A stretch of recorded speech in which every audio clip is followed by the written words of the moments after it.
இறை உணர்வோடு வாழ வேண்டும். வாழ்க்கை இறைவனிடமிருந்து தான் நமக்கு கிடைக்கப் பெற்றோம். அந்த வாழ்க்கையில் என் இறைவனுக்கு நான் நன்றியோடு இருக்க வேண்டும். அவனை தவிர கண்ணியப்படுத்துவதற்கு மனிதர்களில் எவருமே தகுதியானவர்கள் இல்லை. நாம் கண்ணியத்தை நாடியவர்களாக வாழ்க்கை முழுமையிலும் நம்மை ஈடுபடுத்தி கொண்டிருக்கின்றோம். கண்ணியமெல்லாம் அவன் ஒருவனுக்கு மட்டும்தான், அவனுக்கு கீழாக அவனுடைய அடியார்களாக மனிதர்கள் ஒவ்வொருவரும் இருக்கின்றார்கள் என்ற சத்தியம் நமக்கு அறிவிக்கப்பட்டிருக்கின்றது.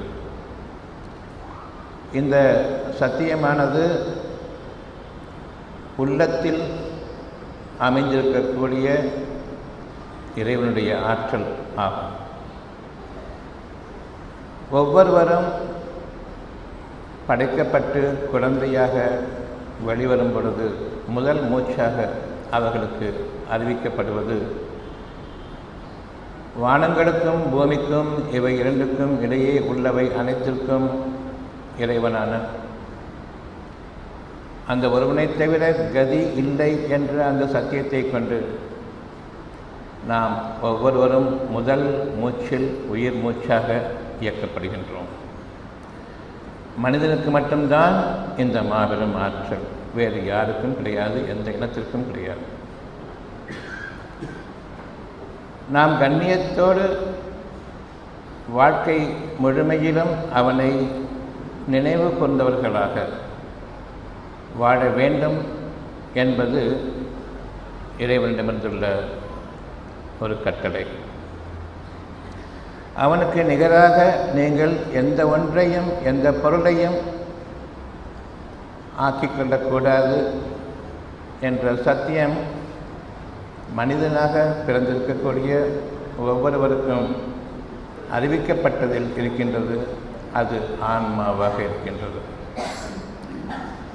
மனிதர்களாகிய நாம் அறிய வேண்டியது, நமக்கு ஆன்மா என்ற மாபெரும் இறை ஆற்றல் பொதிந்த ஒரு அமைப்பு நம்முடைய நெஞ்சங்களில் அமைக்கப்பட்டிருக்கின்றது என்பதை நாம் தெளிவாக அறிய வேண்டும். இந்த ஆன்மாவோடு இணைந்திருப்பது நம்முடைய மனமாக இருக்கின்றது.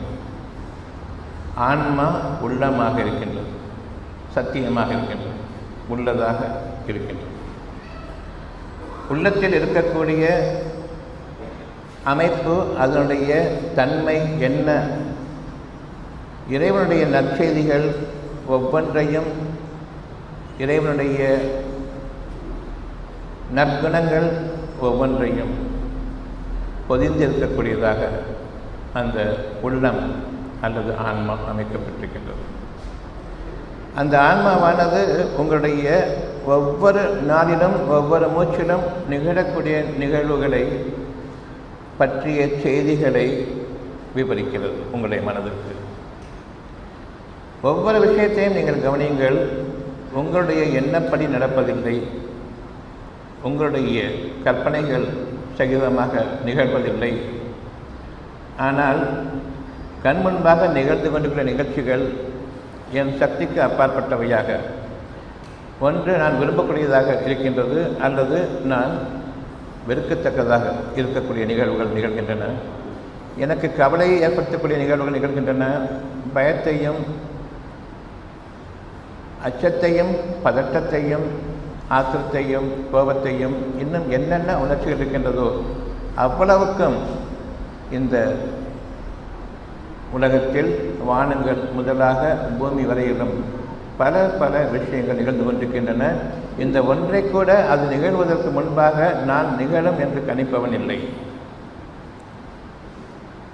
நிகழும் பொழுது அதனை தடுப்பவனும் இல்லை. தொடர்ந்து நிகழ்ந்து கொண்டிருக்கும் பொழுது இன்னும் நான் இயலாமையிலும் ஆகிவிடுகின்றேன். எனக்கு பிடிக்கவில்லை, நிகழ்ந்து கொண்டிருக்கின்றது. நான் இயலாமையிலும் ஆகிக் கொண்டிருக்கின்றேன். என்ன செய்வது என்று எனக்கு தெரியவில்லை. மனதுக்கு இப்பொழுது ஆன்மாவிலிருந்து இறைவனுடைய செய்தி கிரகிக்கப்பட்டு அனுப்பப்படுகின்றது. அகிலங்களின் இறைவன் அந்த ஒருவனை தவிர இல்லை என்பதை முதலாவது செய்தியாக அறிவிக்கின்றது. அவன் நிகழ்த்தி கொண்டிருக்கின்றான் என்பதை அறிவிக்கிறது. ஏன் நிகழ்கின்றது என்ற கேள்வியை கேளுங்கள் என்றும் அறிவிக்கின்றது. நீங்கள் கேள்விகளை கேட்காமல் என்னிடமிருந்து பதில் இல்லை. அதற்காக நான் இறைவனிடமிருந்துள்ள ஆணையை பெற்றிருக்கின்றேன். ஆன்மா உங்களுக்கு புரிகின்றது. நான் அதனை வினவாமல் உங்களுக்கு பதிலளிக்கக்கூடாது. நிச்சயமாக ஆன்மாவில் ஒவ்வொரு கேள்விக்கும் பதில் இருக்கின்றது. அது வேத வாக்காக அல்லது தெய்வ வாக்காக இருக்கிறது. ஆன்மா என்ற ஒன்று உண்டு, மனம் என்ற ஒன்று உண்டு. இந்த இரண்டிலும் நீங்கள் கலந்து வாழ்ந்து வாருங்கள். ஆன்மா சொல்வதை கேளுங்கள். மனதில் இருக்கக்கூடிய உங்களுடைய வெளிப்படையான கண்கள், காதுகள், மூக்கு, வாய், தோல் இவை அறிவிக்கக்கூடிய நிகழ்ந்து கொண்டிருக்கிற நிகழ்ச்சிகளை பற்றி நீங்கள் கற்பனையாக கொள்ளக்கூடிய உங்களுடைய கோட்பாடுகளை கொண்டு, உங்களுடைய அறிவை கொண்டு இதுதான் சத்தியம் என்று எண்ணிவிடாதீர்கள்.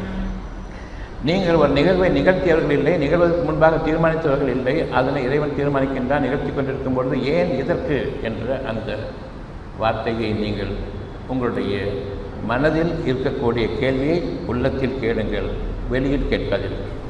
அவர்கள் தங்களுடைய கற்பனைகளை எல்லாம், தாங்கள் கேள்விப்பட்டதையெல்லாம், தங்கள் அறிவாக தாங்கள் எவற்றையெல்லாம் மனதில் நிர்மாணிக்கின்றார்களோ, தீர்மானிக்கின்றார்களோ அவ்வளவையும் சரியா தப்பா என்று கூட பார்க்காமல் தங்களுடைய அறிவை பேசிக் கொண்டிருப்பார்கள்.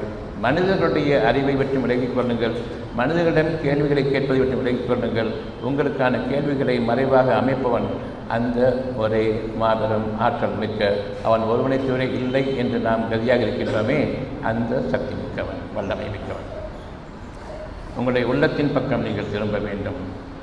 மனம் என்ற ஒன்று அமைக்கப்பட்டிருக்கின்றது. மனதில் இருக்கக்கூடிய ஒவ்வொரு தேர்தலுக்கும், ஒவ்வொரு தேவைக்கும் உள்ளத்தில், ஆன்மாவில் இறைவனுடைய ஆற்றல் உங்களுக்காக பதில் சொல்ல காத்திருக்கின்றது. அந்த ஒன்றை நாம் மறந்துவிட்டோம். மனம் என்ற ஒன்று பொதுவாக உள்ளத்தையும் சேர்த்து வைத்துக் கொண்டு நாம் சொல்லுகின்றோம். மனம், உள்ளம் எல்லாம் ஒன்று என்று. ஆன்மா என்றும் கூறுகின்றோம். அதுவும் மனதோடு சம்பந்தப்பட்டது என்று கூறுகின்றோம். சம்பந்தப்பட்டது என்று கூறும்பொழுது ஒவ்வொன்றும் வித்தியாசமானது என்பது தெரிய வேண்டும். ஒன்றோடு ஒன்று, இன்னும் ஒன்று இருக்கின்றது, அது சம்பந்தப்பட்டிருக்கின்றது. இந்த சம்பந்தத்தை நாம் நம்முடைய கருத்தில் கொள்ள ஆரம்பிக்கின்றோம் என்று முதலாக. என்னுடைய மனம் ஒரு கேள்வியை கேட்கின்றது. அந்த கேள்வியை கேட்கச் சொல்வது உங்களுடைய ஆன்மா, உள்ளம். இறைவன் கேட்கச் சொல்கின்றான். ஏன், எதற்கு என்ற விளக்கம் புரியாமல் இந்த உலகத்தில் ஒரு நாள் பொழுது கூட நீங்கள் ஒரு மணித்துளி கூட, ஒரு மூச்சு கூட நிகழக்கூடாது. கேள்வி ஞானங்களோடு விளங்குங்கள். என்னிடம் கேட்கும் பொழுது இறைவன் கூறுகின்றான், அது ஞானங்கள், சத்தியம், ஒன்றே ஒன்று, நேர்வழி. பிறரிடம் கேட்கிறீர்களானால் நிச்சயமாக உங்களுடைய வழிகள் உறுதியாகிவிட்டது. ஒவ்வொருவரும் தங்களுடைய கற்பனைகளிலும் தங்களுடைய சொந்த புத்தியை கொண்டும் எதனை அறிந்திருக்கின்றார்களோ அதனை தவிர அவர்கள் பேச முடியாது. சத்தியத்திற்கு அப்பா ஒன்றுக்கு மேல் இன்னொரு வழி இருக்கிறது என்றாலே இந்த இரண்டும் தவறானது. ஒன்றே ஒன்று, நேர்வழி. உங்களுக்கு என்ன வேண்டும் என்று இறைவன் உங்களிடம் கேட்கும் பொழுது உங்களுடைய ஆன்மாதான் கேட்கின்றது, எனக்கு என்ன வேண்டும் என்று. இப்பொழுதும் சரி, உங்களுக்கு என்ன வேண்டும் என்று கேட்டுக்கொண்டிருக்கின்றது. சுகமான வாழ்க்கை வேண்டும், ஏற்றுக்கொள்ளப்பட்டதாக ஆகிறது. வெளியில் கேட்பீர்களானால் சுகமான வாழ்க்கை கிடையாது. மனிதர்களிடம் கேட்பீர்களானால் நீங்கள் பணம் சம்பாதிக்க வேண்டும் என்று கூறுவார்கள், நிறைய பணம் சம்பாதிக்க வேண்டும் என்று கூறுவார்கள். அவர்களும் நீங்கள் நேர்மையாக சம்பாதித்தால் அந்த பணம் உங்களுக்கு உண்டு என்று கூறுவார்கள். இன்னும் கையெழுத்து விடுவார்கள். பிறகு இந்த பணம் செல்லாது, இது கருப்பு பணம் என்று கூறுவார்கள். ஏமாற்றத்தை தவிர நமக்கு மனிதர்கள் வாக்களிப்பதில்லை. இன்று நிகழ்ந்து கொண்டிருக்கிற நிகழ்ச்சி நேர்மையான உழைப்பை கொண்டு நான் சம்பாதித்த அந்த பணம், அந்த பணத்தில் கையெழுத்திடப்பட்டிருக்கின்றது கவர்னரால். இது நேர்மையாக சம்பாதித்த பணத்தினுடைய ஒரு டோக்கன். இது கண்டிப்பாக உங்களுக்கு வாழ்க்கைக்குரிய ஆதாரங்களை கொண்டு வருவதற்கு இந்த நாட்டில் உதவும் என்று. திடீரென்று அறிவிப்பு இது கிடையாது, இது கருப்பு பணம். அந்த வாக்குறுதி மீறப்பட்டுவிட்டது, கவர்னருடைய வாக்குறுதி மீறப்பட்டுவிட்டது, இந்திய மக்கள் அனைவரின் மீதும் மீறப்பட்டுவிட்டது. இப்பொழுது என்ன என்று இறைவன் கேட்கின்றான். கோபப்படப் போகின்றீர்களா, ஆத்திரப்படப் போகின்றீர்களா, கோஷங்கள் எழுப்பப் போகின்றீர்களா, அல்லது உன்னை தவிர கதி இல்லை என்று என்னிடம் திரும்பப் போகின்றீர்களா? நிச்சயமாக நான் இறைவன் பக்கம் திரும்புகின்றேன். அந்த கேள்வி இனி என்ன என்ற கேள்வி இறைவன் கேட்கின்றான். நாம் இனி என்ன செய்வது என்று மனிதர்களின் பக்கம் திரும்பிவிட்டோம். அங்கு கூக்குரல்களும் கோஷங்களும் இன்னும் ஆர்ப்பாட்டங்களும் கலவரங்களும் குழப்பங்களும் மிஞ்சுமே தவிர உங்களுடைய வாழ்க்கைக்கு அந்த இனி என்ன என்ற கேள்விக்கு நிச்சயமாக விடை கிடையாது. உங்களுடைய ஆன்மாவின் பக்கம் திரும்புங்கள். அங்கு இறைவனுடைய செய்தி துல்லியமாக இருக்கின்றது. உங்களுக்கு எதற்கு பணம் வேண்டும் என்று கேட்கின்றான் சத்தியம். என்ன நான் குறை வைத்து விட்டேன், பணத்திற்கு நீங்கள் அடைகின்றீர்கள் ஏன்? எனக்கு உணவு வேண்டும். உணவு பதுக்கப்பட்டிருக்கின்றது. உங்கள் அனைவருக்குமாக உணவு நிச்சயமாக படைத்து விட்டேன். அது பதுக்கப்பட்டு பணம் கொடுத்தால் தருவேன் என்று கூறுகின்றார்கள். இது தவறில்லையா என்று கேட்கின்றார். விதையை நான் முளைக்கச் செய்கின்றேன் என்று கூறுகின்றீர்கள். அந்த விதையை படைத்தவன் யார் என்று கேட்கின்றான். அந்த விதைக்குள் 100 ஆண்டுகள் வளர்ந்தவங்கக்கூடிய அந்த மாபெரும் ஆற்றலை அந்த விதைக்குள் அமைத்தவன் யார் என்று கேளுங்கள். மிகவும் நுட்பமானவன், மாபெரும் வல்லமை மிக்கவன், சக்தி படைத்தவன். இப்பொழுது கூறுங்கள், அவன் ஒருவனை தவிர இறைவன் இல்லை என்று கூறுங்கள். ஒருவன் தான் என்பதை கூறுங்கள். பல கடவுள்கள் என்று கூறாதீர்கள். கடவுள் என்று கூறும்பொழுது அதற்கு அர்த்தம் என்ன என கேளுங்கள். இறைவன் என்று கூறும்பொழுது அதற்கு பொருள் என்ன என்று கேளுங்கள். என்னிடம் கேளுங்கள், மனிதனும் கேட்காதீர்கள். நீங்கள் பெயர்களை வைத்துக் கொண்டிருக்கின்றீர்கள். நான் பெருமாளை வணங்குகின்றேன், பிரம்மாவை வணங்குகின்றேன், விஷ்ணுவை வணங்குகின்றேன், சிவனை வணங்குகின்றேன், ஜீசஸை வணங்குகின்றேன், அல்லாஹ்வை வணங்குகின்றேன். எந்த பெயர் வேண்டுமானாலும் வைத்துக் கொள்ளுங்கள். என்ன பொருள் என்று கேளுங்கள். அதற்கான அர்த்தம் என்ன என்று கேளுங்கள். என்னிடம் கேளுங்கள், மனிதர்கள் கேட்காதீர்கள். இறைவன் என்ற அந்த வார்த்தைக்கான பொருள், நீங்கள் உங்களுடைய மனதிற்கு எது உங்களுடைய வாழ்க்கையினுடைய ஒட்டுமொத்தமான தேவையாக அறிவிக்கப்பட்டிருக்கின்றீர்களோ அது உங்களுடைய வாழ்க்கையினுடைய இறை தேவையாகும். மனம் சுகமடைவதற்கான தேவையாகும். எனக்கான இறை என்ன, என்னுடைய தேவை என்ன என்று கேட்கும் பொழுது உணவு என்று கேட்பீர்கள். என்னுடைய தேவை பணம். இது உங்களுடைய மக்கள் அறிவித்ததா அல்லது இறைவன் அறிவித்ததா? பணம் இருக்கிறது, அதற்கு இப்பொழுது உணவுக்கான எந்த விதமான ஆதாரமாக இல்லை. உணவு இருக்கின்றது, பசி ஆதாரமும் ஜீரண ஆதாரமும் எனக்குள் இல்லை. ருசியும் இல்லை, வாந்தியும் குமட்டலும் திகட்டலும் இருக்கின்றது. என்ன செய்ய வேண்டும்? பணம் வேண்டுமா? உங்களுக்கு சுகமான ஆறுதலான இதயமும் உடலும் இணைந்து செயல்பட வேண்டுமா?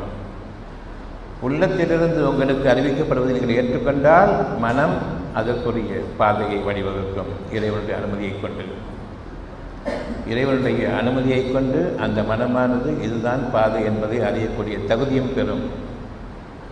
இறைவனுடைய ஆற்றலை எப்பொழுது நாம் ஏற்றுக்கொள்கின்றோமோ அப்பொழுது உயிரோட்டம் பெருகுகின்றது. உங்களுக்கான உயிரோட்டம் விளைச்சல்களாகவும் உங்களை சுற்றிலும் உங்களுடைய சூழ்நிலைகளில் மாறும். விரும்ப வேண்டும், நம்பிக்கை கொள்ள வேண்டும். எதனை நீங்கள் விரும்புகின்றீர்களோ சத்தியத்தை கொண்டு அதனை அடைய வேண்டும் என்று நீங்கள் விரும்பாதீர்கள். அது உங்களுக்காக படைக்கப்பட வேண்டும், விளைச்சல்களாக ஆக வேண்டும். இறைவனுடைய ஆற்றலை கொண்டும் அவனுடைய மகத்துவத்தை கொண்டும் அவனுடைய வல்லமையை கொண்டும் நிகழ வேண்டும். இது நான் விரும்பக்கூடியது. மனிதர்கள் உங்களுக்கு விவசாயம் செய்து அவர்கள் உங்களுக்கு உணவை கொடுப்பார்கள் என்று எண்ணுகின்றீர்களா? மனிதர்களெல்லாம் படைப்பதற்கு முன்பாகவே நான் உங்களுக்கு சொர்க்க பூமியாக இதை அமைத்தேன், நீங்கள் பாழாக்கி கொண்டீர்கள் இப்பொழுது இருக்கக்கூடிய இந்த பூமியை என்று உங்களுக்கு இறைவன் அறிவிக்கின்றானே. நீங்கள் படைக்கப்பட்டு நீங்கள் உழுது நிலத்தை பண்படுத்தி பிறகு நீங்கள் நீர் பாய்ச்சி அதன் பிறகு நீங்கள் வாழ்பவர்களா? நீங்கள் படைக்கப்படுவதற்கு முன்பாகவே சோலைவனங்களையே அமைத்தேனே, உங்களுடைய உதவியை கொண்டா என்று இறைவன் கேட்கின்றான். இப்பொழுதும் சரி, பூமி விளைச்சல் இல்லை என்று கூறுகின்றீர்கள். காரணம் என்ன? பாக்கியமிக்க நீர் வானத்திலிருந்து இறங்கவில்லை, உயிராற்றல் மிக்க நீர் வானத்திலிருந்து இறங்கவில்லை என்பது உங்களுக்கு இறைவன் அறிவிக்கின்றான். அப்படியென்றால் விவசாயிகள் எங்களுக்கு உணவை கொடுக்கின்றார்கள் என்று கூறுவது அநியாயமான வார்த்தை தானே. இறைவனை கண்ணியப்படுத்த வேண்டியவாறு நீங்கள் கண்ணியப்படுத்தவில்லை, இறைவனை நீங்கள் இழிவும் படுத்துகின்றீர்கள். எந்த அளவுக்கு நான் இறைவனை புறக்கணிக்கின்றேனோ அறிந்து கொள்வோமாக, இந்த உலகத்தில் நாம் புறக்கணிக்கப்பட்டவர்களாக இறைவனால் வாழ வேண்டிய நிலை ஏற்பட்டுவிடும். என்றாலும் இறைவன் பொறுமையாளர், மன்னிப்பவர். உங்களுடைய இறைவனுடைய நற்கிருபையும் இறைவனிடமிருந்துள்ள நற்சொல்லம் இன்னும் உங்களுடைய மனதில் இருந்து கொண்டிருக்கின்றது. இறைவன் மழையை தர வேண்டும், இறைவன் உணவளிக்க வேண்டும் என்று. ஆனால் உணர்வாக நீங்கள் கொள்ளவில்லை, உணர்ச்சியுடையமாக ஆகிவிடுகின்றீர்கள். உணவு வேண்டும், இவன் தரவில்லை என்று கூறுகின்றீர்கள், அவன் தரவில்லை என்று கூறுகின்றீர்கள், பதுக்கி வைத்துக் கொண்டிருக்கின்றான் என்று மனிதர்கள் மீதெல்லாம் உங்களுடைய கோபம் திரும்புகின்றது. அவ்வாறில்லை, நீங்கள் இறைவனை விட்டு மனிதர்கள் பக்கம் திரும்பின் காரணமாக நீங்கள் உங்களுக்குள் கோபித்துக் கொள்வதை விட இறைவனுடைய கோபம் உங்கள் மீது அதிகமாக இருக்கின்றது. என்றாலும் இறைவன் மன்னிப்பவன், உங்களை மன்னித்துக் கொண்டிருக்கின்றான். அதன் காரணமாக இன்னும் உணவளிக்கப்பட்டுக் கொண்டிருக்கின்றீர்கள், வாழ்ந்து கொண்டிருக்கின்றீர்கள். நான் வாழ்ந்து கொண்டிருக்கின்றேன் என்று கூறும்பொழுதும் என் மீது வேதனை விதிக்கப்படுகின்றது. வாழ்க்கை வாழ்ந்து கொண்டிருக்கின்றேன் என்பது வளர்ந்து கொண்டிருக்கின்றேன், உண்மையிலும் சுகத்திலும் நன்மையிலும் அழகிலும் நான் உயர்ந்து விளங்கிக் கொண்டிருக்கின்றேன் என்பதுதான் பொருள். வேதனை எங்கிருந்து வந்தது? வேதனையில் வாழ்ந்து கொண்டிருக்கின்றேன் என்பதற்கு பேர் வாழ்க்கை இல்லை, வேதனையில் வாடிக்கொண்டிருக்கின்றேன். இது சரியான வார்த்தை. நம் ஒவ்வொருவர் மனதிலும் நான் வலியோடும் வேதனையோடும் வாடிக்கொண்டிருக்கின்றேன், மனம் விரக்தியாகி கொண்டிருக்கின்றது. என்ன என்று கேட்கின்றான். எனக்கு வேதனை இருக்கின்றது. வேதனை இருக்கின்றது என்ற மனதிலிருந்து கூறுகின்றீர்களே, வேதனை போக வேண்டும் என்ற எண்ணம் அங்கு நான் வைத்திருக்கின்றேனே, கவனித்தீர்களா? வேதனை போக வேண்டும் என்ற எண்ணமும் இருக்கின்றது. ஆனால் நீங்கள் அதிகமாக கூறுவது வேதனையில் இருக்கின்றேன் என்று. அப்படியானால் வேதனை போக வேண்டும், சுகமாகுங்கள் என்ற அந்த வாக்கை நான் வைத்திருக்கின்றேன், ஏன் கவனிக்கவில்லை? சுகமாக வேண்டும் என்று நானும் நினைக்கின்றேன் என்று கூறுகின்றீர்கள். அப்படியானால் நான் சுகமாகிக் கொண்டிருக்கின்றேன் என்று கூற வேண்டியதுதானே, வேதனையில் இருக்கின்றேன் என்று ஏன் கூறினீர்கள்? காரணம், நான் தான் என்னை சுகமாக்கிக் கொள்ள வேண்டும் என்று என் மனதை மட்டும் நான் எண்ணிக்கொண்டிருக்கின்றேன். அங்கு இரண்டும் கலந்திருக்கின்றது.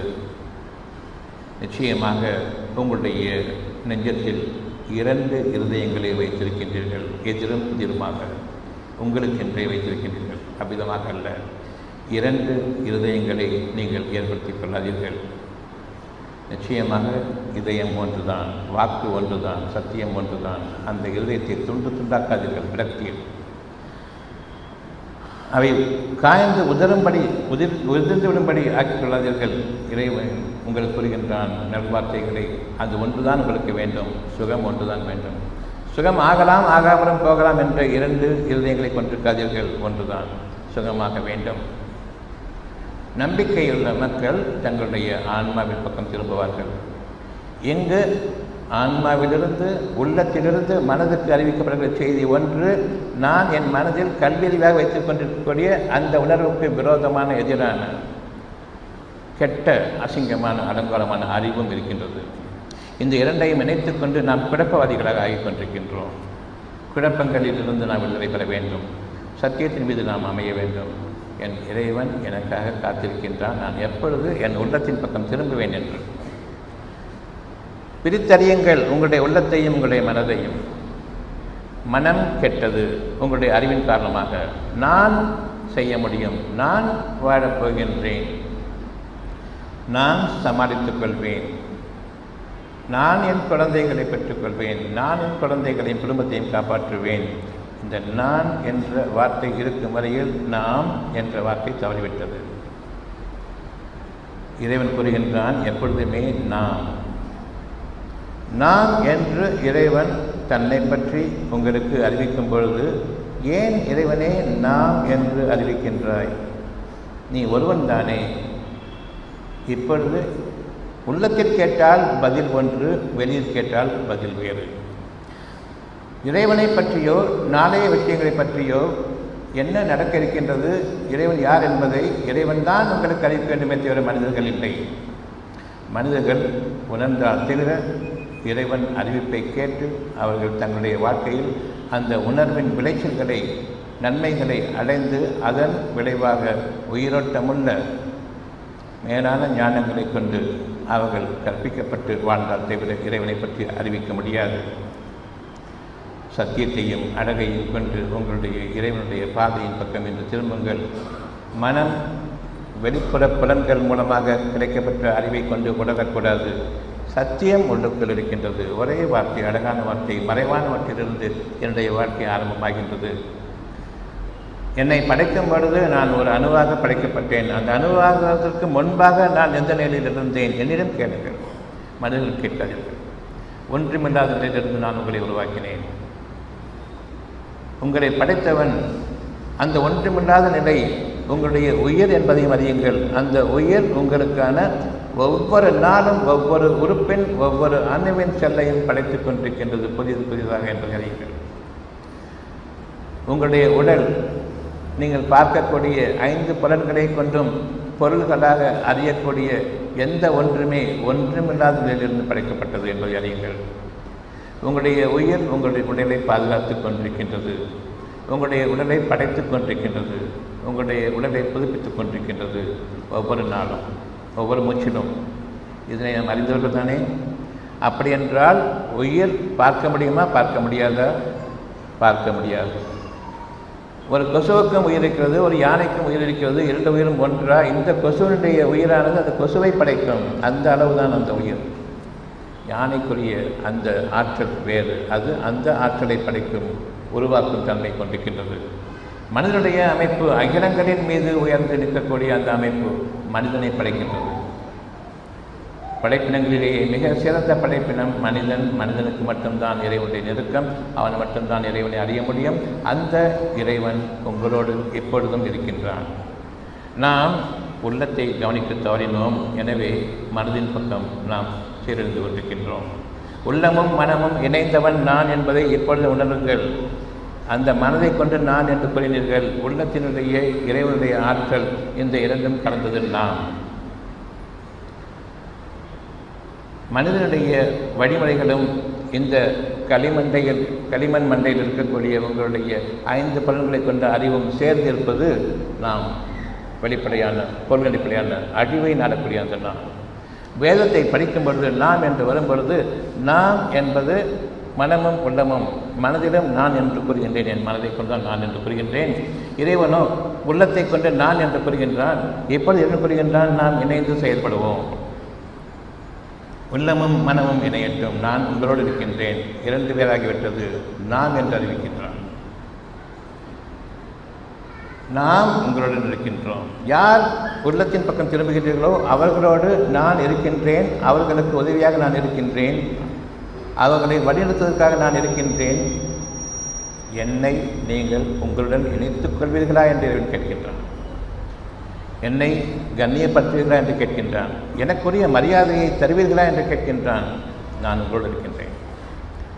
ஆனால் எல்லா கண்ணியமும் எனக்குத்தான் உரியது என்று முதலில் இறைவனை நிராகரிக்கின்றேன். எல்லா புகழும் எனக்கே என்று நான் என் இறைவனை நிராகரிக்கின்றேன். எல்லா கண்ணியமும் எனக்கு மட்டும்தான், எல்லா புகழும் எனக்கு மட்டும் சொல்லும் பொழுது இறைவன் அங்கு காத்திருக்கின்றான். நீங்கள் திரும்பக்கூடிய அந்த நாள் வருவதற்காக. நன்மைக்கு பதிலாக தீமையின் பாதையில் தேர்ந்தெடுத்துக் கொண்டீர்கள். இப்பொழுது இறைவன் கூறுகின்றான், விதிக்கப்பட்டது இருக்கின்றது. யார் என்னுடன் இணைந்து நாம் என்ற அந்த அந்தஸ்துக்கு நீங்கள் இறங்கி வந்து என்னை உயர்வாக்கி நீங்கள் பணிவுடன் இருக்கின்றீர்களோ, பயபக்தியுடன் இருக்கின்றீர்களோ, அப்பொழுது அழகான வாழ்க்கைக்கான தெளிவான பாதை உங்களுக்கு. என்னை மறந்துவிட்டு உங்களுடைய கண்ணியமும் உங்களுடைய கௌரவமும் முக்கியம் என்று நீங்கள் மனிதர்கள் பக்கம் சார்ந்திருக்கும் பொழுது அதற்கான விதியானது கேடுகளும் வேதனைகளும் சோதனைகளும் இன்னும் படுகொடிகளும் பாதாளங்களும் இருக்கின்றன.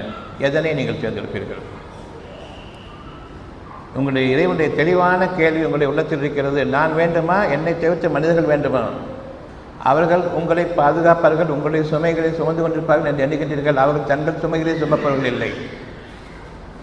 அவர்களுடைய சுமைகளே அவர்களுக்கு பெரிதாக இருக்கின்றது. என் அருளை கொண்டு அந்த சுமையை நான் நீக்கியிருக்கின்றேன் அவர்களுடைய உள்ளத்திற்குள் மனதிற்குள் எட்டாமல்.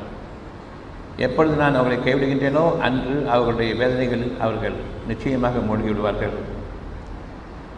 என்னுடைய சோதனையின் காலம் அவர்களுடைய பாதையில் அவர்கள் சம்பாதித்ததை மனிதர்கள் மூலமாக அவர்கள் சம்பாதித்ததை அவர்கள் அடைய வேண்டும்.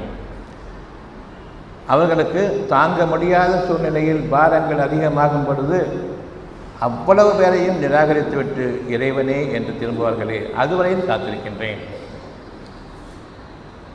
உன்னை விட்டால் கதி இல்லை என்று நீங்கள் திரும்பக்கூடிய அந்த நாள் உங்களுக்கு வராது என்று எண்ணிக்கொண்டிருக்கின்றீர்களா? அல்லது இதுவரையில் அப்படிப்பட்ட ஒரு நாளை எனக்காக இறைவன் ஏற்படுத்தி அதில் நான் நுழைந்து நிச்சயமாக இறைவனே என்று கதறியிருக்கின்றேன் இரவு பகலாக. பிறகு எனக்கு இறைவன் எனக்கு சுகத்தை கொடுத்தான். மனிதர்களை விட்டும் இறைவனிடம் திரும்பியதற்கான அந்த நற்கூலியை நான் அனுபவித்ததில்லையா? உங்களுடைய குழந்தைகளை வளர்க்கும் போதும் அதற்கு ஏற்படக்கூடிய பல கஷ்டங்களில் டாக்டர்கள் உதவுவார்கள், அந்த மருந்துகள் உதவும் என்று நீங்கள் அவர்களுடன் சென்று அந்த மருந்துகள் உதவவில்லை, ஒவ்வொரு நாளும் ஜுரம் அதிகமாகிக் கொண்டிருக்கின்றது, என்ன நிகழுமோ என்ற பயம் ஏற்பட்டு கதறி அழுதக்கூடிய அந்த நிலை உங்களுக்கு ஏற்படவில்லையா? சிறிய அளவில் இப்பொழுதும் உங்களுக்கு கவலைகள் இருக்கின்றன. அந்த கவலைகள் மிஞ்சி பதற்றம் ஏற்பட்டுவிட்டால் கடவுளே என்று நீங்கள் திரும்பக்கூடிய அந்த நிலை ஏற்படும் என்பதை நீங்கள் அறியவில்லையா? மெத்தனமாகவும் இருக்கின்றீர்களா என்று இறைவன் நம்மை பார்த்து கேட்டுக்கொண்டிருக்கின்றான். இப்பொழுதும் உள்ளத்திலிருந்து வரக்கூடிய எச்சரிக்கைகளையும் அவனிடமிருந்து வரக்கூடிய அந்த நல்வார்த்தைகளையும் ஆசீர்வாதங்களையும் கேளுங்கள். இப்பொழுதும் ஆசீர்வாதம் இருக்கின்றது. உங்களுக்கு சுகம் என்ற ஒன்று வேண்டும். அந்த சுகமானது நிலைத்திருக்க வேண்டும். அந்த சுகமானது வளர்ந்தோங்க வேண்டும். அந்த சுகமானது நிலைத்த நீடித்த வளர்ந்தோங்குதலில் உயிராற்றல் மிக்க இன்னும் ஆற்றலை அதிகரிக்கக்கூடிய தன்மையோடு விளங்க வேண்டும். இவ்வளவையும் உங்களால் கணிக்க முடிகின்றதா? ஆனால் வேண்டும் என்று நீங்கள் விரும்புவீர்கள். அதை விட்டுவிட்டு ஒவ்வொரு நாளும் நாளைக்கு என்னுடைய சுகவீனம் ஏற்படும், என்னுடைய கஷ்டங்கள் அதிகமாகும், என்னுடைய துன்பங்கள் அதிகமாகும், என்னுடைய நோய்களும் அதிகமாகும் என்று கூறக்கூடிய மனிதர்களுடைய வழிமுறைகளை தேர்ந்தெடுத்து கொண்டிருக்கின்றமே, என்ன கேடு என்று உள்ளுக்குள் இருந்து கேள்வி இருக்கின்றது. என்ன கேடு மனிதர்களை நம்புகின்றீர்கள்? அவர்களிடம் என்ன இருக்கின்றது, என்ன வாக்குறுதிகள் கொடுக்க முடியும் என்று எண்ணுகின்றீர்கள்? டாக்டர்களிடம் செல்லுங்கள், எழுதி கொடுங்கள், எனக்கு உயிருக்கு உத்தரவாதம் நீங்கள் தான் எழுதி கொடுங்கள் என்று கேளுங்கள். அவர்களால் எழுதி கொடுக்க முடியாது. தெரிய வேண்டாமா? தெளிவாக அறிவிக்கின்றான் இறைவன் உள்ளத்திலிருந்து. அப்படியென்றால் நீங்கள் ஆஸ்பத்திரிகளுக்கு சென்று வெளியே வரும்பொழுது உங்களை காப்பாற்றி கொண்டு வந்தவன் யார்? உங்களுடைய இறைவனா? உண்மைக்கு பொருத்தமாக உங்களுக்கு நிகழ்த்தி காட்டக்கூடிய அந்த இறைவனா இல்லையா? நீங்கள் இந்த உத்தரவாதத்தை எடுத்துக்கொண்டு மனிதர்களும் சென்றீர்கள். இருந்தபோதிலும் இறைவன் உங்களை மன்னித்து உங்களுக்கு அருள் புரியுமாறு தன்னுடைய கடமையை உங்கள் மீது நிறைவாக்கி வெளிக்கொண்டு வந்தான். பின்னர் நாம் நன்றி கற்றவர்களாக டாக்டர் நல்ல டாக்டர் என்று கூறினோம். டாக்டர் திறமையாக என்னை சோதித்து அருமையான மருந்தை கொடுத்தார் என்று டாக்டருக்கே எல்லா புகழும், அவரின் உயிரை காப்பாற்றினார் என்று கூறுகின்றோம். அப்பொழுதும் இறைவன் கேட்கின்றான், உயிரை பற்றி யாருக்கு தெரியும்? டாக்டர்களை புகழ்கின்றீர்களே, அந்த உயிருக்கு உத்தரவாதம் என்று டாக்டரிடம் சென்றீர்கள், அவர்கள் உத்தரவாதம் கொடுக்கவில்லை. ஆனாலும் உங்களுடைய உள்ளத்தில் நான் அமைத்த ஒரு சூழல் இருக்கின்றது, அது உங்களை காப்பாற்றியது. இறுதி வரையில் நீங்கள் பிழைக்க வேண்டும் என்று விரும்பியதன் காரணமாக இதில் எதனை நீங்கள் நிராகரிப்பீர்கள், எதனை மறுப்பீர்கள்? உங்களுடைய உள்ளத்திலிருந்து உங்களுடைய வாழ்க்கை நிகழ்ந்து கொண்டிருக்கின்றதா? உங்களுக்கு உள்ளத்திற்கு வெளியே இருந்து உங்களுடைய வாழ்க்கை ஆஸ்பத்திரிகளில் நிகழ்ந்து கொண்டிருக்கின்றதா என்பதை சற்று கவனியுங்கள். இப்பொழுதும் நல்லறிவும் நல் உணர்வும் நமக்கு இருந்தால் இறைவன் கேட்கின்றான், நான் உங்களோடு இருக்கின்றேன், நல்லறிவு வேண்டும் என்று விரும்பினால் நான் தருகின்றேன் என்பது கடமையாகின்றது. நமக்கு இது கடமையாகின்றது, சத்தியத்தின் பக்கம் நிற்க வேண்டும் என்று இறைவன் கேட்கின்றான். என்னை இணைத்துக் கொள்ளுங்களேன் என்று. இல்லை, நான் தனித்தவன் என்று கூறுகின்றீர்கள். நிச்சயமாக இறைவன் கேட்டுக்கொண்டான். இருந்தாலும் உங்கள் மீது அன்புமிக்கவன், உங்கள் மீது இரக்கமிக்கவன், நிகழில்லாத அளவில்லாத நன்மைகளை கொண்டிருக்கின்றான். நல் உணர்வு இருக்கின்றது சோதனைகள் மூலமாக உங்களை திருத்துவதற்கு. அந்த சோதனைகள் மூலமாகத்தான் நான் திருந்துவேன் என்றால் அதற்கும் இறைவன் ரெடியாக இருக்கின்றான், தயாராக இருக்கின்றான்.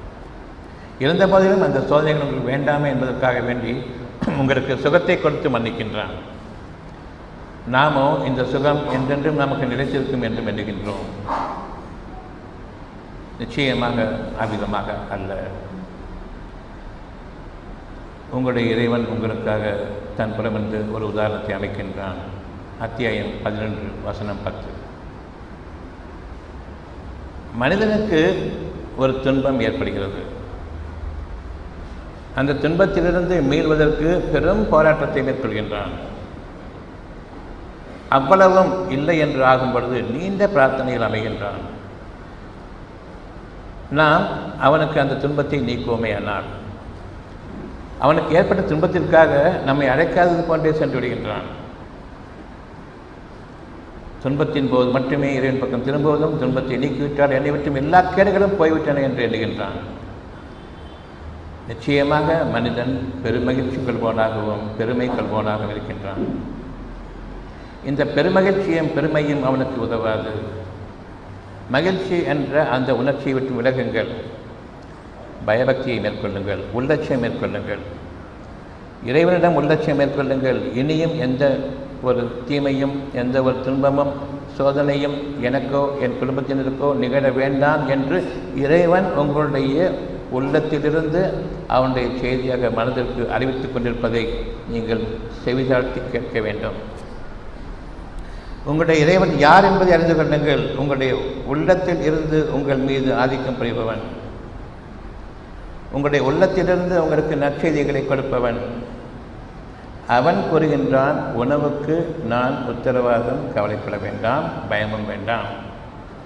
என்னிடமிருந்துள்ள உணவு எப்படிப்பட்டது என்றால், உங்களுடைய உயிர் உங்களுக்கு முக்கியம். அந்த உயிரை பாதுகாப்பது உணவு. உயிருக்கு உயிர் கொடுக்கக்கூடிய அந்த உணவை நான் உங்களுக்கு என் ஆற்றிலிருந்து படைக்கின்றேன்.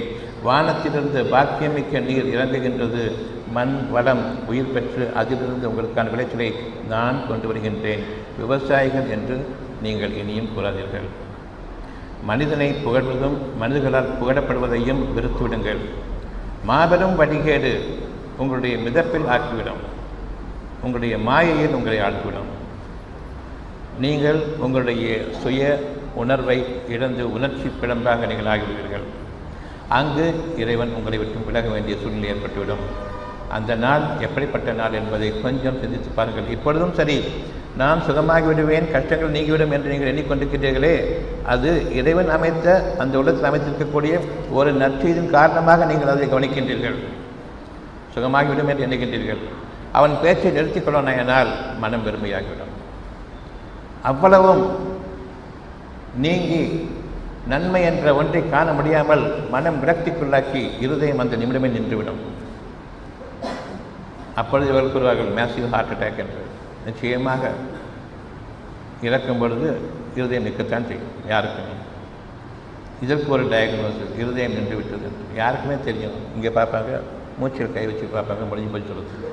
இதுக்கு டாக்டர்கிட்ட போய்ட்டு சர்டிஃபிகேட் வாங்கிட்டு வரணும். பிழைக்க வைக்க வழைக்க வைக்கில்லாதவர்கள் இறப்பை பற்றி சர்டிஃபிகேட் கொடுப்பார். எந்த அளவுக்கு நாம் வழிகேட்டில் ஆகிவிட்டோம் என்பதை கவனியுங்கள். மனிதர்களை நம்பியதன் காரணமாக அறிந்து கொள்ளுங்கள், உங்களுடைய இறைவன் உங்களோடு இருக்கின்றான்.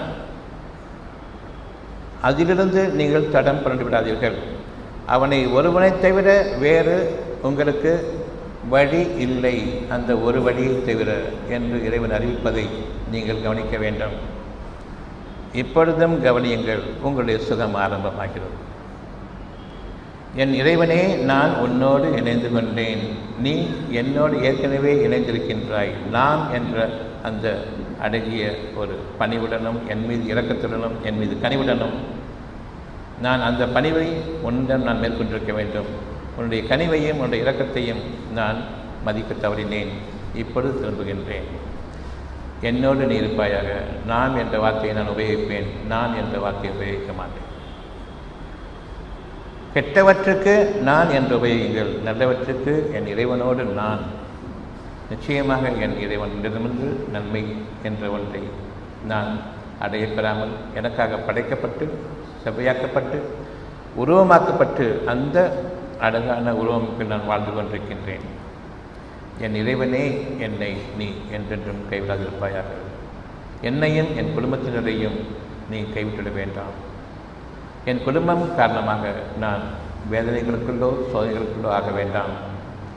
என் மனதிற்கான சொர்க்க பூங்காவனத்தை நீ எனக்கு அறிவிப்பாயாக.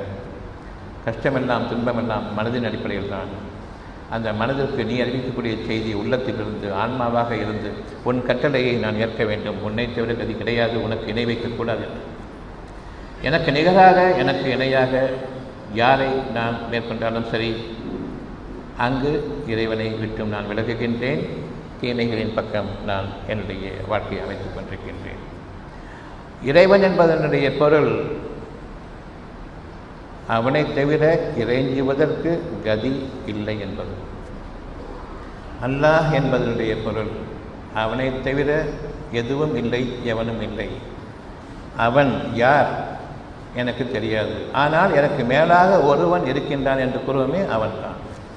உங்களுடைய கற்பனைகளுக்கும் உங்களுடைய அறிவுக்கும் மேலாக மாபெரும் ஆற்றல் ஒரு சக்தி இருக்கின்றதே, அவனை தவிர இறைவன் இல்லை என்பதற்கான ஒரு வார்த்தை அல்லாஹ் என்பதாகும்.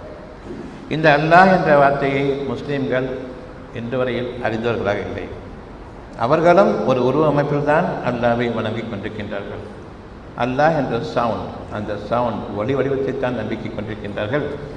யார் என்ற பொருள் தெரியாமல் 100% முஸ்லீம்களும் சரி, இந்துக்களும் சரி, கிறிஸ்தவர்களும் சரி, தங்கள் இறைவனுடைய பொருள் புரியாமல் பாதிரிமார்களையும் இமாம்களையும் முல்லாக்களையும் பூசாரிகளையும் பின்பற்றி கொண்டிருக்கின்றார்கள். இறைவன் கூறுகின்றான், என்னை பற்றி நான் தான் அறிவிக்க வேண்டும், என்று எவரும் அறிவிக்கக்கூடாது. உங்களை உள்ளத்தின் பக்கம் திரும்புங்கள். உள்ளம் என்ற ஒன்றை அமைத்திருக்கின்றேன், அது என்னுடைய செய்தியை தாங்கி நிற்கின்றது. அவ்வப்போது உங்களுடைய மனதுக்கு அறிவிக்கப்படுகின்றது ஒரு சோதனையாக. அந்த மனதிற்குள் உங்களுடைய அறிவும் அங்கே இருக்கின்றது, கெட்ட அறிவு இருக்கின்றது. நீங்கள் திரும்ப வேண்டும். அவன் ஒருவனை தவிர இறைவன் இல்லை என்ற அந்த ஒரு மாபெரும் உண்மையின் பக்கம் நீங்கள் திரும்புங்கள். அல்லாஹ் என்பதாகும் பொருள், அவ்வளவுதான். அல் லாஹு, அல் என்பது தி, குறிப்பிட்டு சொல்லக்கூடிய THE தி. லா என்பது இல்லை, தி நன். ஹூ என்பது ஹிம், அவனை தவிர. ஒருபோதும் இனி அல்லாஹ் என்ற வார்த்தையை உபயோகிக்காதீர்கள். அவன் ஒருவனை தவிர கதி இல்லை என்ற அந்த உள்ளட்சத்தை கொள்ளுங்கள். இது அல்லாஹ். யார் உள்ளட்சம் கொண்டிருக்கின்றீர்களோ அவர்களை இறைவன் நேசிக்கின்றான். அல்லாஹ் என்ற பெயர் கெட்டுவிட்டது, கெடுத்துவிட்டார். அர்த்தம் புரியாதன் காரணமாக, எண்ணங்களிலிருந்து அவர்கள் சிதைந்து போனதன் காரணமாக அவனை தவிர கதி இல்லை என்பதாகும் அதனுடைய பொருள். நம் அனைவருக்குமே தெரியும், சொந்த மொழியில் அறியும் பொழுது அந்த வார்த்தைக்கான பொருள் the none but he, the none but him. யார் அவனை தவிர? யார் என்னுடன் பேசிக்கொண்டிருப்பது? அவன் பேசுகின்றான். அவன் சித்தம் என்றெல்லாம் கூறிக்கொண்டிருக்கின்றோம். He guides me, he teaches me, he delivers me, he creates me, he originates it for me and he is my saviour. ஹீன்னு வரும்பொழுது ஏன் பேர் வைக்கிறீங்க? அவன் தெரியாதவன், அறியாதவன், பார்க்க முடியாதவன். அவன் எனக்குள் இயங்கிக் கொண்டிருக்கின்றான். இப்பொழுதும் சரி அவன் இயங்கிக் கொண்டிருக்கின்றான். என் மூச்சு நிகழ்ந்து கொண்டிருப்பது அவன் காரணமாக. நான் என்னுடைய மூச்சை, என்னுடைய சுவாசத்தை, என்னுடைய உயிரோட்டத்தை நிகழ்த்தி கொண்டிருக்கவில்லை. அவனோடு நான் கடந்திருக்கிறதை விட்டுவிட்டு எதற்காக நீங்கள் மனிதர்களை நம்பினீர்கள்? பெற்றோர்களை நம்புவதும், பிள்ளைகளை நம்புவதும், சகோதர சகோதரிகளை நம்புவதும், மனைவி கணவன்மார்களை நம்புவதும், இன்னும் உறவுகளை நம்புவதும், உங்களுடைய சேமிப்புகளை நம்புவதும், உங்களுடைய தொழில்கள் எப்பொழுது நஷ்டம் ஏற்படும், எப்பொழுது கைவிடும் என்று தெரியாமல் அதனை நம்பிக்கை கொண்டிருப்பதும், நீங்கள் வசித்துக் கொண்டிருக்கிற வீடுகளை விரும்புவதும் நிச்சயமாக மிக பெரும் கேடு. உங்களுடைய இறைவன் உங்களை வாழ வைத்துக் கொண்டிருக்கின்றான். முதலில் உங்களுடைய மனதில் நீங்கள் தங்குவதற்கு அங்கு இடம் இருக்கிறதா என்று பாருங்கள். மனதை வெறுத்துவிட்டால் இந்த அகிலமே சொர்க்கமாக இருந்தாலும் வாழ முடியாது, சாகத்தான் இருப்பீர்கள். மனதில் ஒரு வேதனை வந்துவிட்டால் நரக வேதனையை தாங்க முடியாது. உங்களுடைய வீடுகளாக உங்களுக்கு முக்கியம். உங்களுடைய மனதின் செழுமையும் வளமையும் அது இருக்கக்கூடிய அந்த அழகும் அந்த ரம்மியமும் உங்களுக்கு அவசியமாக. வீடுகளும் தோட்டங்களும் நீங்கள் பங்களாக்கள் கட்டி வைத்துக் கொண்டு, அரண்மனை கட்டிக்கொண்டு இதில் உங்களுடைய வாழ்க்கை இருக்கிறது என்று நினைக்கின்றீர்களே. உங்களுடைய குடிசைகளும் உங்களுக்கு அரண்மனைகளாகவும், உங்களுடைய அரண்மனைகளும் உங்களுக்கு தெருவோரமாக மாறிவிடும் இறைவன் நாடினான். மனதில் இருக்கக்கூடிய அந்த வேதனையை தாங்காமல் வீடுகளை விட்டு ரோடுகளுக்கு ஓடி வருகின்ற வெளியேறுவீர்களே, அந்த நாளை அஞ்சிக் கொள்ளுங்கள். முதலில் நீங்கள் உங்களுடைய மனதில் உங்களுடைய வீடு இருக்கிறது என்பதை, அங்குதான் நீங்கள் தங்கியிருக்கிறீர்கள் என்பதை அறியுங்கள். அந்த என்னுடைய மனதில் நான் வாழக்கூடிய அந்த வாழ்க்கைக்கு இணையாக எந்த வாழ்க்கையும் இல்லை என்பதையும் அறியுங்கள். மனதில் ஒரு வேதனை வந்துவிட்டது, வீடுகளில் யாரோ சரியில்லை, உங்களுடைய குடும்பத்தில் யாருக்கு உடம்பு சரியில்லை, உங்களால் அந்த குடும்பத்தில் நீங்கள் ஒரு அங்கத்தினராக அமைதியாக இருக்க முடியுமா, அல்லது பதற்றத்தோடும் கவலையோடும் வேதனையோடும் இருக்கிறீர்களா? உங்களுக்கு நெருக்கமானவர்கள் பெரும் கஷ்டத்தில் இருக்கின்றார்கள், நீங்களே கஷ்டத்தில் இருக்கின்றீர்கள் என்று வைத்துக் கொள்ளுங்கள். இங்கு தங்க வேண்டுமா, அமைதி வேண்டுமா, உங்களுக்கு அரண்மனை வேண்டுமா? உங்களுடைய வசதிக்காக, மனதின் வசதிக்காக, மனதில் இருக்கக்கூடிய ஒரு கஷ்டமும் வேதனையும் நீங்குவதற்கு அரண்மனைகளும் தோட்டத்திறவுகளும் வேண்டுமா, உங்களுடைய மனதில் இடம் வேண்டுமா? கொஞ்சம் தங்குவதற்கு கேளுங்கள். மனதிற்கு நிகரான ஒரு மாபெரும் விசாலமான தங்குமிடம் எதுவும் கிடையாது, அழகான இடம் எதுவும் கிடையாது. உங்களுடைய மனதுக்கு இறைவன் அறிவிக்கின்றானே, அந்த மனதை விசாலமாக்குவான், அந்த மனதில் அவ்வளவு தேவைகளையும் நிறைவேற்றுவான். நம்பிக்கை கொள்ளுங்கள். அத்தியாயம் 11 வசனம் 10. உங்களுக்கு ஏற்பட்ட துன்பத்திற்காக நீங்கள் ஒவ்வொரு முறையும் நீங்கள் இறைவன் பக்கம் திரும்புகின்றீர்கள். அந்த துன்பத்தை நீக்கிவிட்டால் எனக்கு எல்லா கேடுகளும் போய்விட்டது, இனி எனக்கு எதுவும் நடக்காது என்று எண்ணிக்கொண்டிருக்கின்றீர்கள். நிச்சயமாக விதமாக அல்ல. உங்களுடைய ஒவ்வொரு அணுவையும் செயலையும் உங்களுடைய நன்றிகட்டத்தனத்தையும் இறைவன் கவனித்துக் கொண்டிருக்கின்றான். என்ற போதிலும் தன் கருணையை உங்கள் மீது உடமையாக்க இறைவன் தன் மீது பொறுப்பேற்றுக் கொண்டான், நிகழ்த்தி கொண்டிருக்கின்றான். ஒரு குறிப்பிட்ட காலத்தவணை வரையில் அந்த காலத்தவணை நெருங்கி இருக்கக்கூடும். இறைவன் உங்களை விட்டு விலகக்கூடிய சூழ்நிலை இன்றும் ஏற்பட்டிருக்கலாம். அஞ்சிக் கொள்ளுங்கள். உள்ளட்சம் மிக மிக முக்கியம். நான் கடவுளை லவ் பண்ணுறேன்னு சொல்லாதீங்க. நீங்கள் அவனுக்கு பயப்படணும். அவன் உங்களை லவ் பண்ணுவான். நான் அவனை விரும்புகின்றேன், அவனை நேசிக்கின்றேன், நிச்சயமாக அவ்விதமாக அல்ல. அவனுக்கு நீங்கள் அடிமைப்பட்டவர்கள், அவனுக்கு நீங்கள் பயப்பட வேண்டியவர்கள். அவன் உங்களை நேசிப்பான். ஒரு ஸ்டூடெண்ட்டை கொண்டு போயிட்டு ஒரு வாத்தியார்கிட்ட வருவோன்னு சொன்னால், வாத்தியார் இவனை லவ் பண்ணணும்னு சொன்னால் வாத்தியாருக்கு பயப்படணுமா, தோல்மையை இருக்கு நான் லவ் பண்ணுன்னு சொல்லணுமா? பலாட்டம் தடவிடும் போய் உட்கார்றாங்க. அந்த பயபக்தியோடு இருக்கக்கூடிய ஒரு ஸ்டூடெண்ட்டை அந்த வாத்தியாருக்கு பிடிக்கும். He loves him. இறைவனை லவ் பண்ணுறேன்னு சொல்லாதீங்க, அசிங்கமான வார்த்தை. இறைவனுக்கு பயப்படுகின்றேன், இறைவனை கண்ணியப்படுத்துகின்றேன், இறைவனுக்கு அடிபடுகின்றேன், இறைவனுக்கு நான் சமீபமாக இருக்க விரும்புகின்றேன், என் இறைவனை கவனிக்க வேண்டுமே என்று பச்சாதாபப்படுகின்றேன், அவனை நான் அதிகமாக அழைக்கின்றேன், இன்னும் அவனிடம் நான் கெஞ்சுகின்றேன், இறைஞ்சுகின்றேன், இறைவனாக ஆக்கிக்கொண்டேன் என்று விரும்புகிறேன். இப்பொழுதே இறைவன் உங்களை நேசிப்பான். ஒரு காலம் நான் இறைவனை வணங்குகின்றேன் அச்சத்தோடு உள்ளச்சத்தோடு என்ற வார்த்தையை தவிர்த்து நான் இறைவனை லவ் பண்ணுறேன்னு சொல்லாதீங்க. கெட்ட வார்த்தை. இறைவன் உங்களை நேசிக்க வேண்டும், நீங்கள் அவனுக்கு பயப்பட வேண்டும். இன்னும் ஒரு உதாரணத்தை கூறுகின்றான். உங்களுடைய இறைவன் கூறுகின்றான், நீங்கள் ஒரு விளிம்பின் மீது உட்கார்ந்து கொண்டிருக்கின்றீர்கள், அவனை தவிர கதி இல்லை, நிச்சயமாக அவன்தான் சகலவற்றிற்கும் என்று கூறுகின்றீர்கள். அவனன்றி அணுவும் அசையாது, ஒரு அணு கூட அசையாது. உங்களுடைய மனதில் இருக்கக்கூடிய மறைவான ஒரு சின்ன விஷயம் கூட கவலையிலிருந்து சுகத்தின் பக்கம் அசைக்க முடியாது அவனுடைய அனுமதி இல்லாமல்.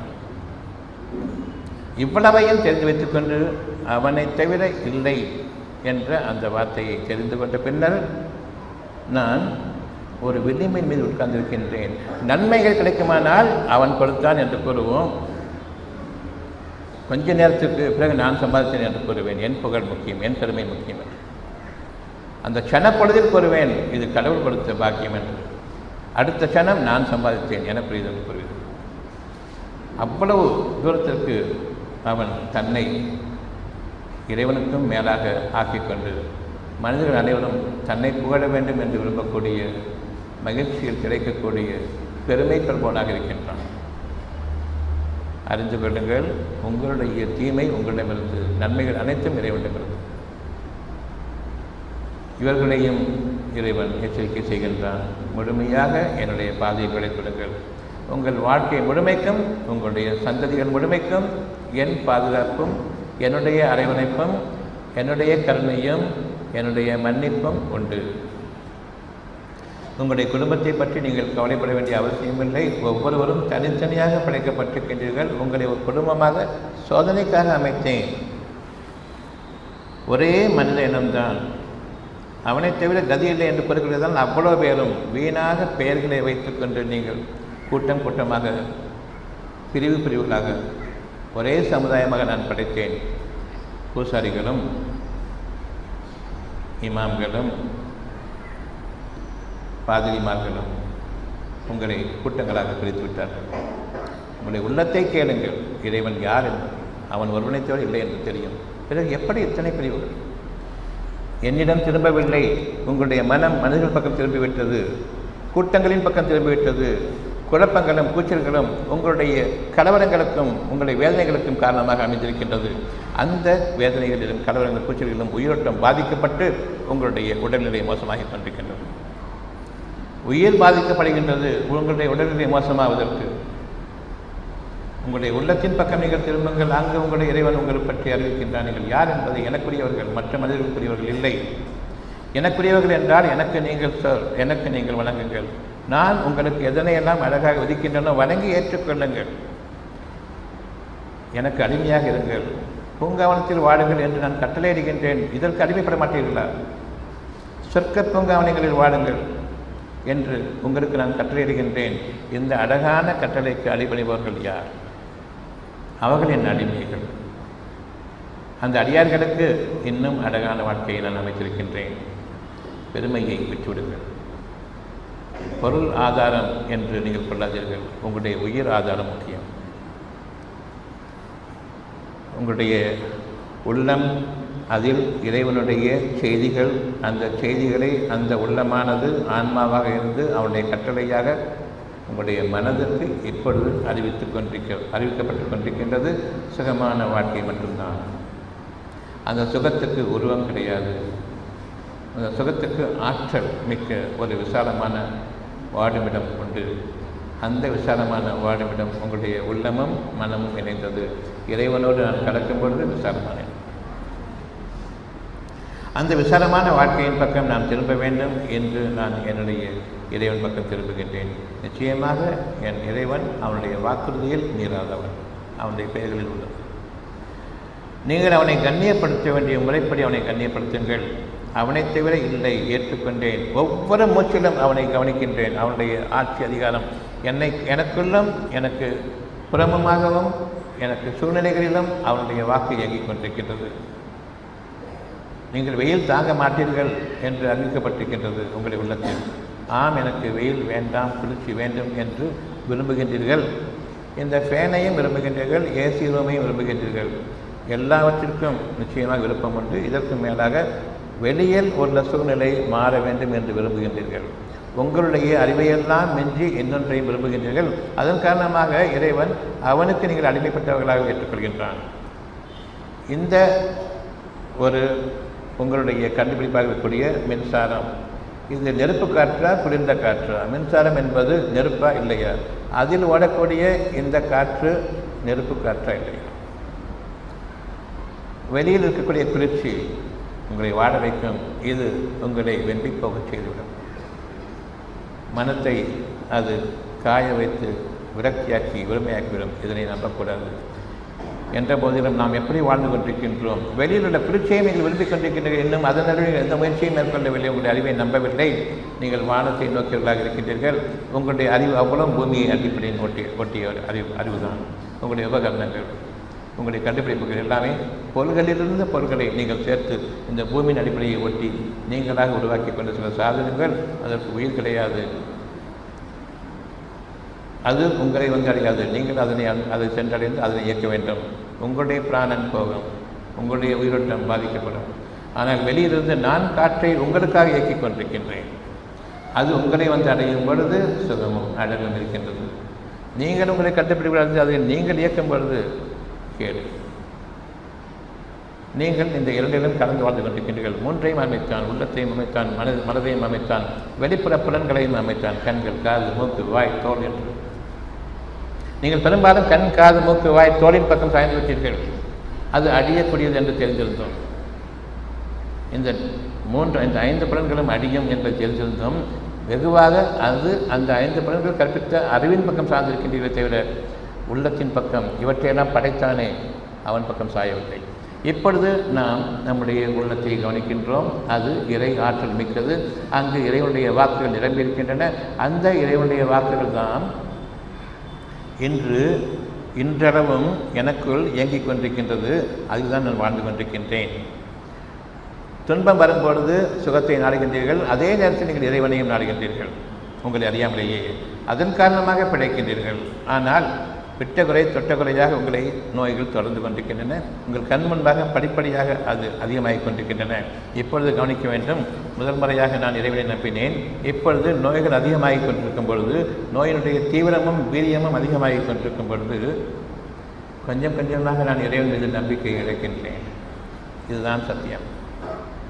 ஆக இன்னமும் இறை நம்பிக்கை இருந்தது, அதன் காரணமாக வாழ்ந்து கொண்டிருக்கின்றீர்கள். இறை நம்பிக்கையை விடும் பொழுது, முற்றிலுமாக நீங்கள் அதனை நீக்கும் பொழுது அங்கு நிகழ வேண்டியது துர்பாக்கியம். இப்போ கூட சீஃப் மினிஸ்டர் அப்போலோ ஹாஸ்பிட்டலில் இருக்காங்கன்னு சொன்னால், வெளியில் இத்தனை பேர் பிரார்த்தனை பண்ணுறீங்களே டாக்டர் நம்பாமல், அதன் காரணமாக வாழ்ந்துட்டோம். ஆனால் அந்த டாக்டர்கள் நாங்கள் வாழ வைத்துக் கொண்டிருக்கின்றோம்.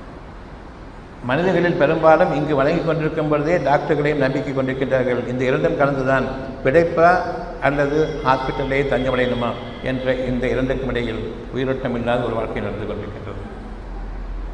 இதே வாழ்க்கையை தான் நாம் வாழ்ந்து கொண்டிருக்கின்றோம். இப்பொழுதும் முழுமையாக இறைவனுடைய ஆற்றலில் நுழைந்து விடுங்கள். டாக்டர்களையோ மனிதர்களையோ ஒருபோதும் இறைவனுக்கு மேலாக கண்ணியப்படுத்தாதீர்கள். அவர்களை ஒரு பொருட்டாகவே மதிக்காதீர்கள். அவ்வளவுதான். இன்று வாழ்க்கை மாறிவிட்டது. மேலான வாழ்க்கைக்காக வேண்டி உங்களுடைய உள்ளத்தின் அடிப்படையை வைத்து இவ்வளவு நேரம் பேசிக் கொண்டிருக்கும் பொழுது உங்களுடைய அடுத்த நிலை என்ன? உங்களுடைய இறையெல்லாம் உங்களுடைய உள்ளமா அல்லது நீங்கள் கட்டிக்கொண்ட கட்டிடங்களா? இப்பொழுது உங்களை பதில் சொல்ல வேண்டும். உங்களுடைய மசூதிகளும் உங்களுடைய சர்ச்சுகளும் உங்களுடைய கோயில்களும் உங்களுடைய மதசாக்களும் உங்களுடைய தர்காக்களும் உங்களை வாழ வைத்துக் கொண்டிருக்கக்கூடிய இறைவனுடைய இல்லங்களா உங்களுடைய உள்ளமா என்று கவனிங்கள். பூசாரிகளை நம்பி தொலைந்தது போதும், முன்னோர்களை நம்பி வடிகட்டது போதும். சத்தியத்தின் மீது அடிப்படையை கொண்டு இன்று நான் விளக்கப்படுவது உள்ளத்தின் பக்கம் திரும்புங்கள். அந்த உள்ளம் இறைவனுடைய இல்லமாக இருக்கின்றது, உங்களுக்காக அமைக்கப்பட்ட இல்லமாக இருக்கின்றது. இறைவனுடைய வாக்கு அங்கு இருக்கின்றது, இறைவன் இல்லை. ஒருபோதும் இறைவனை பார்க்க முடியாது. நீங்கள் இறைவனுடைய வாக்காக இருக்கின்றீர்கள். அந்த வாக்கு உறுதியானது. அந்த உறுதியில் நீங்கள் அமைந்து உங்களுடைய சுகத்தில் அழகில் வாழ்ந்து கொண்டிருக்கின்றீர்கள். உங்களுக்காக தவணை காலங்கள் உலகத்தில் முடியும் வரையில் அவனுடைய வார்த்தைகள் இப்பொழுதும் சுகமாகுங்கள் என்ற அந்த வார்த்தை உங்களுடைய உள்ளத்தில் இருந்து உங்களுடைய மனதுக்கு அறிவித்துக் கொண்டிருக்கின்றது. நம்புங்கள்.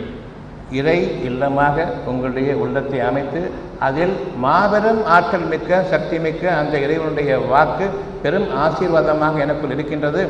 அந்த வாக்குறுதி உண்மையானது. நிச்சயமாக என்னுடைய இறைவன் வாக்குறுதி மீறாதவன், வாக்குறுதியில் தவறாதவன், தன் வாக்குறுதியை பூர்த்தியாக்குபவன்.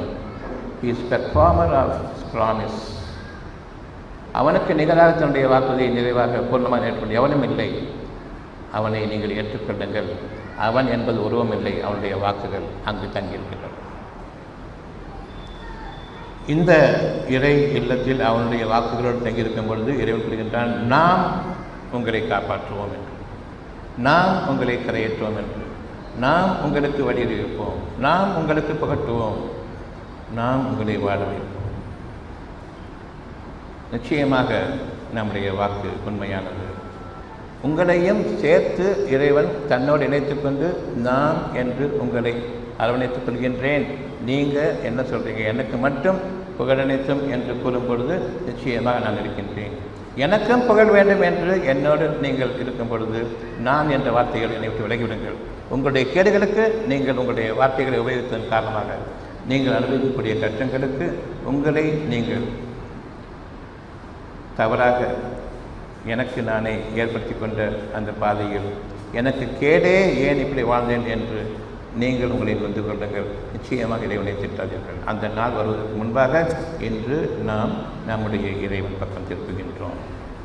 உங்களுடைய ஆன்மாவின் பக்கம் திரும்புங்கள். உங்களுடைய தெய்வ உள்ளத்தை நீங்கள் பாதுகாத்துக் கொள்ளுங்கள். அங்கு உருவம் கிடையாது, அங்கு அவனுடைய வாக்கு இருக்கின்றது. ஆசீர்வாதமாக மாபெரும் ஆசீர்வாதம், மாபெரும் ஆற்றல் மிக்கொண்டிருந்து ஒரு ஆசீர்வாதம் வந்திருக்கின்றது. இந்த ஆசீர்வாதத்திற்கு மாபெரும் ஆற்றல் உண்டு. ஏற்றுக்கொண்டேன். எந்த மனிதனையும், எந்த அறிவையும், எந்த கழுதை புத்தகத்தையும் நம்பாதீர்கள், உங்களுடைய உள்ளத்தின் புத்தகத்தையும் நம்புங்கள்.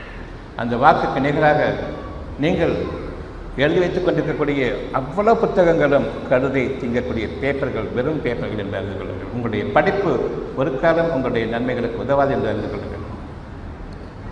உங்களுடைய உயிரை வாங்குவதற்கு அந்த படிப்பு, இந்த பணம் என்ற கழுதை திங்கிற பேப்பரை சம்பாதிப்பதற்கு மட்டும்தான் அந்த உணவு, அந்த படிப்பு என்பதை அறிந்து கொள்ளுங்கள்.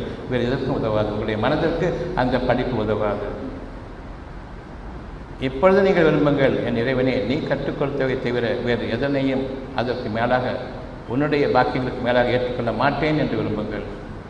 எங்களுடைய குழந்தைகளை நான் பள்ளிக்கூடங்களுக்கு அனுப்புகின்றேன், அவர்களுக்கு நீ கற்றுக்கொடு. எதனையெல்லாம் கற்பிக்கின்றார்களோ அதற்கு மேலான ஞானங்களை கொண்டு அவர்களுக்கு வீடு திரும்பட்டும் என்று உங்களுடைய குழந்தைகளை அறிவின் கேட்டிலிருந்தும் பாதுகாக்கும் வண்ணமாக பள்ளிக்கூடங்களுக்கு அனுப்புங்கள்.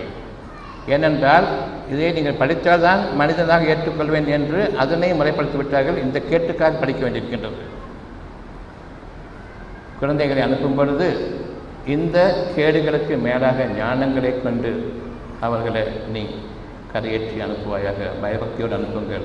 இந்த படிப்பு கூடாது, களவும் கற்று மறக்க வேண்டும் என்ற அடிப்படையில் அனுப்புகின்றேனே தவிர மற்றபடி இதை கொண்டு அவர்கள் வாழ வேண்டும் என்பதற்காக அனுப்பவில்லை. இறைவனே, என் குழந்தைகளை காப்பாற்றிக்கொள் என்று எல்கேஜிக்கு அனுப்பும் பொழுது அந்த குழந்தைகளை நீங்கள் இறைவனுடைய பொறுப்பில் விட்டு அவர்களுக்கு சொல்லிக் கொடுத்து அனுப்புங்கள். நிச்சயமாக நம்மை விட நம்முடைய குழந்தைகள், இன்னும் பால்மனம் மாறாத குழந்தைகளுக்கு இறைவனுடைய ஆற்றலும் அவனை பற்றிய செய்திகளை துல்லியமாக தெளிவாக அறிவிக்கும் பொழுது புரிதலும் அதிகம் என்று அறிந்து கொள்ளுங்கள். அவர்களுக்கு இணையாக கரப்டட் மைண்ட் நமக்கு இருக்குது, நாம் அறிய முடியாது. குழந்தைகள் அறிவதை போன்று இறைவனுடைய செய்திகளை அவர்களுக்கு அறிவிக்கும் பொழுது அவர்கள் அறிவதற்கு மேலாக கரப்டாக இருக்கக்கூடிய அடல்ட்ரேட்டர்னு அர்த்தம். அடல்ட்டாக இருக்கக்கூடிய நாம் அறிய முடியாது என்பதை அறிந்து கொள்ளுங்கள். சுத்தமான இருதயத்தை கொண்டு இன்று முதலாக இறைவனுடைய பாக்கியங்களில் நுழைந்து நாம் வாழ வேண்டும் என்ற அந்த அடிப்படையை இறைவன் கேட்டுக்கொண்டான். நாம இறைவனோடு இணைந்து விடுங்கள். நான் என்று தனித்து பெருமை கொள்ளாதீர்கள். நிச்சயமாக நம்முடைய வாழ்க்கை படுகொலிக்குள் சென்று கொண்டிருக்கின்றது. நிலைத்து விடுங்கள். உயர்வதற்காக பூமியை அடைந்து அதில் நாம் தட்டுப்படுவதற்கு முன்பாக, தூளாக ஆகியதற்கு முன்பாக இறங்கிக் கொண்டிருக்கின்றோம். பூமியின் அடிப்படையில் உயர்ந்து விடுங்கள். எல்லாவற்றுக்கும் மேலாக இறைவனை ஒரு படி, ஒரு அணுவளவு அதிகமாக நினைவு கொள்ளுங்கள். கண்ணியம் எல்லாம் அவனுக்குத்தான் என்று, புகழ் அனைத்தும் அவனுக்குத்தான் என்று, நன்மைகள் அனைத்தும் அவனிடமிருந்து தான் என்று. உங்களுடைய பெற்றோர்களிடமிருந்து நன்மை இல்லை, உங்களுடைய பிள்ளைகளிடமிருந்து நன்மை இல்லை, உங்களுடைய உறவினர்களிடமிருந்து நன்மை இல்லை, உங்கள் தொழில்கள் மூலமாக நன்மை இல்லை, உங்களுடைய சேமிப்பு மூலம் நன்மை இல்லை, உங்களுடைய வீடுகளின் மூலமாக நன்மை இல்லை. நீங்கள் வாடும் இடம் உங்களுடைய மனம், அது இறைவனுடைய உள்ளத்தோடு இணையற்றும். அங்கு உங்களுடைய பிரகாசம், வேத வாக்குகள், இந்த வேத வாக்குகளை வேதமாக எடுத்துக்கொள்ளுங்கள். புத்தகத்தை பற்றி கொண்டிருக்காதீர்கள், அது வேதம் அல்ல. இது இருக்கக்கூடியது அங்கிருந்தால் வேதம், இதில் இல்லாத அங்கிருந்தால் மனிதர்கள் எழுதப்பட்டது, அவ்வளவு. புத்தகம் என்பது உங்களை புழுக்களாக மாற்றிவிடும். இந்த புத்தகத்தின் திரும்பும் பொழுது மனிதனாக உயர்த்தும். புத்தக புழுக்கள் என்பது நாம் உபயோகப்படுத்தக்கூடிய வார்த்தை. புத்தக புழுவாக மாறி அசிங்கமாக மாற வேண்டாம். புத்தகத்தை படிப்பதற்கு முன்பாக உங்களுடைய உள்ளத்தின் இருந்து அறிவிக்கப்படக்கூடிய அந்த தெய்வ வாக்குகளை ஏற்றுக்கொள்ளுங்கள். எவ்வளோ பிரம்மாண்டமான அறிவும் ஞானங்களும் புகட்டப்படும். அது ஒவ்வொன்றும் உங்களுக்காக உருவாகி வரும் பொழுது நீங்கள் உருவாக்கத்தில் அவனோடு இணைந்து விடுங்கள். நீங்களும் படைப்பாளர்களாக ஆங்கள். நிச்சயமாக இறைவன் நம்மை அவனோடு இணைத்துக் கொண்டான். நாம் அவனோடு இணைந்து இன்று முதலாக வாழ வேண்டும். இன்று முதலாக உங்களுக்கு கோயில்களோ மசூதிகளோ சர்ச்சுகளோ கிடையாது. உங்களுடைய உள்ளம்தான் மாபெரும் இறை ஆலயம் என்பதை அறிந்து அங்கு விசாலமான வாழ்க்கையை அமைந்து விடுங்கள். நம் இறைவன் நமக்கு பாதுகாப்பளிக்கவும், உயிரோட்டத்தை கொடுக்கவும், ஆற்றலை மிகுதப்படுத்தவும், அகிலங்களில் நாம் ஆட்சி அதிகாரம் செலுத்தவும், வானங்களும் பூமியும் நமக்கு அடிமையானவை என்பதை உணர்ந்து அவனோடு இணைந்து படைப்பாளர்களோடு நாம் படைப்பாளனாக இருந்து நம்முடைய இறைவனை கண்ணியப்படுத்தும் விதமாக நம்முடைய ஒவ்வொருவருடைய வாழ்க்கையும் அமையற்றும். இறைவனை ஏற்றுக்கொண்டான். இன்று முதலாக சுகவீனம் என்பது கிடையாது. பொறுமையை மேற்கொள்ளுங்கள். இறைவனுடைய ஆற்றல் உண்மை. பொறுமையை மேற்கொள்ளுங்கள். ஏற்றுக்கொண்ட இறைவனை நிச்சயமாக நீ எங்களுக்கு போதுமானவன். இன்று முதலாக எங்களை நீ பொறுப்பேற்றுக்கொள். எங்களை எங்களுடைய பொறுப்பில் விட்டுவிடாதிருப்பாயாக. பிரார்த்தனைகளை அங்கீகரிப்பது நீயே மிகச்சிறந்தவன். ஏற்றுக்கொண்டோம். இனி நாங்கள் திருப்தி அடைந்தோம். நீ மாபெரும் கருணையான இரக்கமுடையவன் என்பதை எங்கள் மீது நிகழ்த்துவாயாக. நாங்கள் மறந்து போய்விட்டாலும் இப்பொழுது நான் ஒப்படைத்ததை நீ மறக்க மாட்டாய். நாங்கள் தவறினாலும் இன்று ஒப்புக்கொண்டு உன்னிடம் ஒப்படைத்ததை நீ வீணாக்கிட மாட்டாய். ஏற்றுக்கொண்டோம். இன்று நம்முடைய வாழ்க்கை மலர்கின்றது. நாம் விடைபெறுவோம்.